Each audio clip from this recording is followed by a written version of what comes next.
রহমানকে আগামী ফেব্রুয়ারিতে প্রধানমন্ত্রী বানিয়ে আমরা দেওয়ার পর রাজপথে ঘরে ফিরে যাব।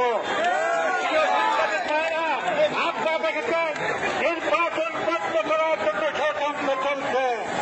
আমরা হুঁশিয়ার উচ্চারণ করতে চাই, কোন ষড়যন্ত্র করে বাংলাদেশে নির্বাচন বন্ধ করা যাবে না। মানুষ সকলে পাচ্ছে তেমনি ভাবে আওয়ামী লীগকে বাংলাদেশ থেকে তাড়িয়েছে। যারা নির্বাচন বন্ধ করার ষড়যন্ত্র করবে, জাতীয়তাবাদী বিএনপি তারেক রহমানের নেতৃত্বে আগামী দিনে তাদেরকে বাংলাদেশ ছাড়তে বাধ্য করা হবে। নির্বাচিত সরকারের জন্য ফেব্রুয়ারির 10 তারিখের ভিতরে ইনশাল্লাহ ভোট দিবেন।